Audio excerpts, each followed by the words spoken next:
जय श्री महाकाल। राधे राधे दोस्तों। धनतेरस की पूजा कैसे करें, क्या धनतेरस में करना चाहिए, क्या खरीदना चाहिए, कहीं आप लोग भी तो नहीं कर रहे यह गलतियां। इस वीडियो में आपको धनतेरस की पूजा के साथ साथ 5 दिन की पूजा कैसे की जाएगी वह भी समझाया जाएगा। इसके लिए हम धनतेरस के दिन जो पाटा लगाएंगे उसी पाटे पर 5 दिनों की पूजा संपन्न की जाएगी। 5 दिनों की इस पूजा में हम कलश स्थापना भी करेंगे। कलश स्थापना के माध्यम से ही दोस्तों माता लक्ष्मी का आगमन हमारे घर में होता है। तो जानने के लिए बने रहें वीडियो के अंत तक। सबसे पहले आपको जिस स्थान पर पाटा लगाना है वहां पर पोछा लगाकर गंगा जल का छिड़काव करें। फिर हल्दी या रंग से अष्टकमल बनाकर उस पर पाटे की स्थापना करेंगे।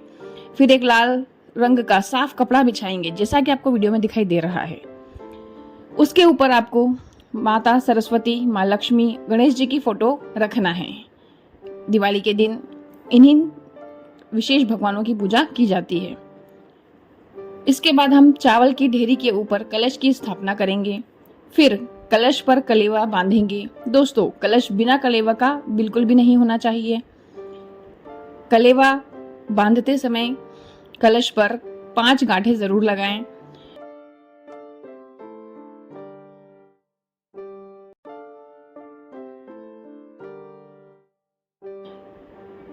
उसके बाद 2 पान के पत्तों पर चावल की ढेरी लगाकर एक एक सुपारी रखेंगे। पहली सुपारी गणपति जी के रूप में होगी और दूसरी सुपारी भगवान धन्वंतरी के नाम की होगी।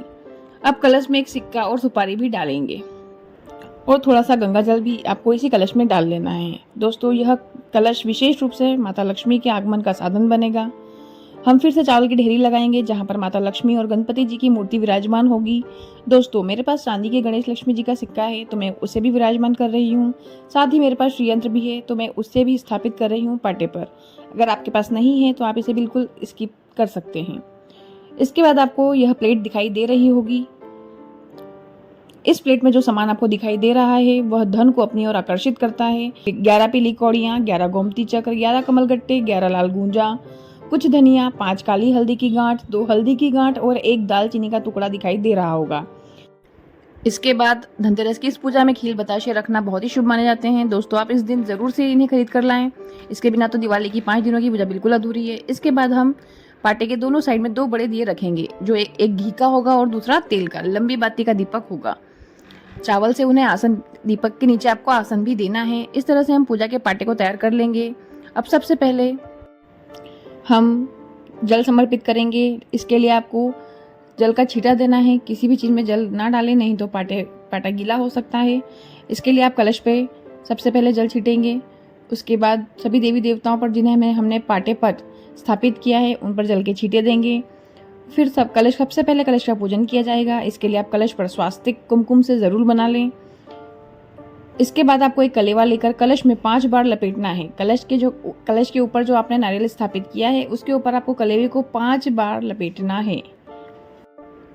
इसके बाद अपने इष्ट देव और कुल देवी देवताओं का नाम लेते हुए सर्वप्रथम गणपति जी, धन्वंतरी भगवान और माता लक्ष्मी, सरस्वती, गणपति जी की फोटो की पूजा हल्दी कुमकुम चावल से करना है। इसके बाद प्लेट में जो हमने कौड़ियाँ, गोमती चक्र, धनिया, कमल गट्टे लिए थे उनकी पूजा भी इसी प्रकार आपको करना है। फिर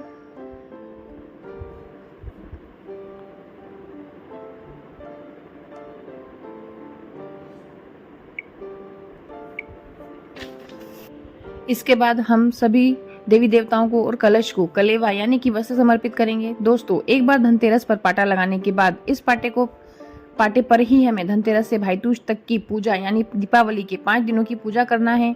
यह पाटा आपको 5 दिनों के बाद ही उठाना है। ये सब समर्पित करने के बाद हम पुष्प समर्पित करेंगे। सर्वप्रथम कलश को, उसके बाद श्री गणेश भगवान को, धन्वंतरी भगवान को, माता लक्ष्मी, सरस्वती और गणपति भगवान को। इसके साथ ही माता लक्ष्मी और गणपति जी, भगवान धन्वंतरी जी को 7 हल्दी की गांठ, 7 कमल गट्टे, 7 खड़ा धनिया जरूर से अर्पित करें। इस दिन 7 अमरबेल के टुकड़े चढ़ाने की भी मान्यता है। धनतेरस के दिन हर चीज 7 चढ़ाने की मान्यता है, जिससे हमारे घर में अखंड लक्ष्मी का निवास होता है और स्थायी रूप से लक्ष्मी माता हमारे घर में निवास करती है। दोस्तों इस दिन 3 झाड़ू खरीद कर, 1 झाड़ू अपने घर में और दूसरी झाड़ू मंदिर में दान करने की भी मान्यता है। इसके बाद 2 बड़े दिए जो हमने पाटे पर लगाए हैं उस पर एक एक कमल गट्टा डालेंगे। कमल गट्टा लक्ष्मी को अति प्रिय है, इससे माँ लक्ष्मी प्रसन्न होकर हम पर और हमारे परिवार पर अपनी कृपा दृष्टि बनाए रखेंगी। इसके बाद माता रानी को भोग में 2 लौंग और 1 इलायची का भोग लगाकर फल या मिष्ठान का भी भोग लगाएंगे। दोस्तों, धनतेरस के दिन 13 दीपक लगाने की मान्यता है, इसीलिए लंबी बाती के दीपक होने चाहिए और गाय के घी के ही होने चाहिए। यदि आपके पास गाय का घी नहीं है तो ऐसी स्थिति में आप तिल के तेल का उपयोग कर सकते हैं। ध्यान रहे, घी के स्थान पर आपको तिल के तेल का ही उपयोग करना है। पाटे पर जो हमने 2 बड़े दिए लगाए हैं उसमें से सीधे हाथ पर गाय के घी का दीपक होगा और उल्टे हाथ पर तिल के तेल का दीपक माता रानी के सामने लगाया जाएगा। इस दीपक के अंदर आप कमल गट्टा, 1 चावल का दाना और थोड़े से धनिया जरूर डालें, जिससे माता रानी आप पर प्रसन्न होंगी। दोस्तों, इसके बाद पाटे पर रखे दोनों दीपक आपको प्रज्वलित कर देना है और इन 13 दीपकों को जलाकर इन्हीं 13 दीपकों से माता रानी की आरती करना है। आरती करने के बाद इन 13 दीपकों में से 1 दीपक माता रानी के सामने ही रख दें और बाकी के दीपक घर के बाहर लगा दें। दोस्तों, इस दिन 1 दीपक मटके के पास दक्षिण दिशा की तरफ मुंह करके जरूर लगाएं। इन 5 दिनों में आपको यह दीपक जरूर से लगाना है अपने पितरों के नाम से, जो इन 13 दीपकों में से ही एक होना चाहिए। इसके अलावा एक तुलसी के पास लगा दें, दरवाजे के पास, बाहर, घर के बाहर, ये सभी दियों को आप लगा सकते हैं। इस तरह से पूजा संपन्न करने के बाद चढ़ाया गया भोग प्रसाद घर के सभी सदस्य ग्रहण करें और माता रानी से अपने और अपने परिवार की कल्याण की प्रार्थना करें और माता रानी से कहें कि यदि हमसे आपकी पूजा में कोई भूल चूक हो गई हो तो उसके लिए हमें क्षमा कर दें। दोस्तों, इसी पाटे पर हम दूसरे दिन की पूजा संपन्न करेंगे, जो आपको नेक्स्ट वीडियो यानी कि अगले वीडियो में देखने को मिलेगी। तो दोस्तों, मिलते हैं कल, लेकिन जाने से पहले वीडियो को जल्दी से लाइक कर लीजिए और चैनल को भी सब्सक्राइब कर लीजिए ताकि कल की पूजा विधि आप तक जरूर से पहुंच जाए। वीडियो में अंत तक बने रहने के लिए बहुत बहुत धन्यवाद।